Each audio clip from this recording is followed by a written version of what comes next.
کیمیائے سعادت پارٹ 241۔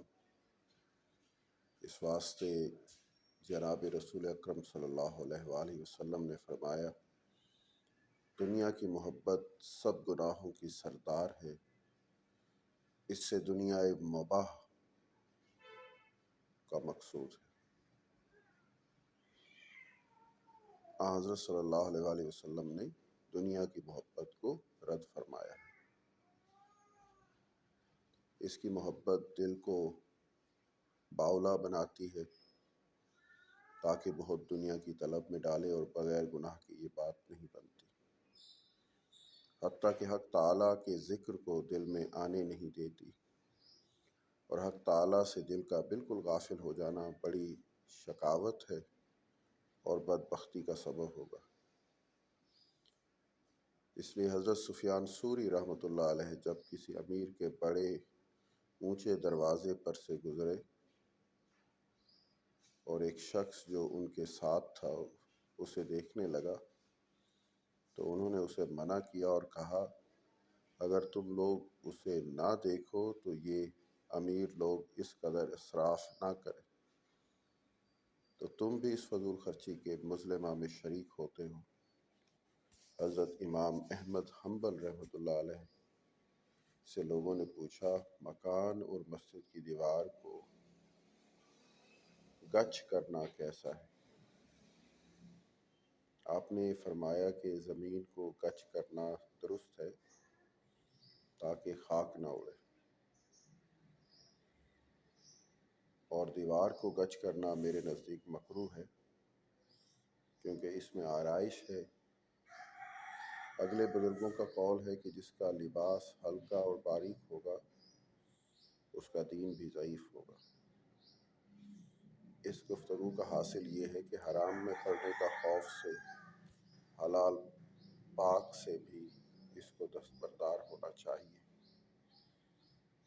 چوتھا درجہ صدیقوں کا زہد و ورع ہے کہ یہ لوگ ایسی چیزوں سے حذر کرتے ہیں جو حلال ہو اور حرام میں بھی نہ ڈالے۔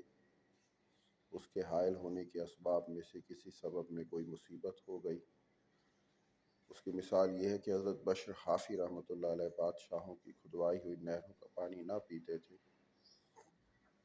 اور بعض لوگ حج کی راہ میں بادشاہوں کے کھدوائے ہوئے تالابوں کا پانی نہ پیتے تھے، اور بعض لوگ اس باغ کا انگور نہ کھاتے تھے جسے بادشاہ کی کھدوائی ہوئی نہر سے پانی پہنچا ہو۔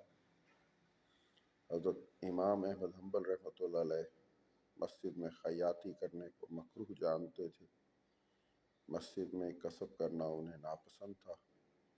لوگوں نے پوچھا کہ قبرستان کے گنبد میں رشتہ ساز کا بیٹھنا کیسا ہے؟ آپ نے اسے مکروہ جانا اور فرمایا کہ گورستان کی نالین کا تسمہ ٹوٹ گیا۔ اتفاقاً اس وقت بادشاہ کی مشل جلانے کے لیے جاتے تھے، ان بزرگ نے نہ چاہا کہ اس کی روشنی میں تسمہ کو درست کر لیں۔ ایک عورت تاگا کاٹتی تھی، بادشاہ کا مشالچی آ نکلا، اس نیک بخت نے ہاتھ روک لیا تاکہ اس کی روشنی میں تاگا نہ کاٹے۔ حضرت ذوالنون بصری رحمۃ اللہ علیہ کو ظالموں نے قید کیا تھا، کئی دن بھوکے رہے۔ ایک عورت پارسا جو ان کی مرید تھی، اس نے اپنے حلال تاگے کی قیمت سے کھانا پکا کر ان کے واسطے بھیجا، انہوں نے نہ کھایا۔ وہ عورت حاضر ہوئی تو گلہ کرنے لگی اور یہ بات عرض کی کہ آپ کو کچھ معلوم ہے کہ میں نے جو کچھ آپ کے واسطے بھیجا تھا وہ حلال تھا اور آپ بھوکے تھے، آپ نے اسے کیوں نہ کھایا؟ فرمایا کہ ایک ظالم کے طباق میں میرے سامنے آیا اور وہ طباق قید خانے کے محافظ کا ہاتھ تھا، اس وجہ سے اس سے حذر کیا۔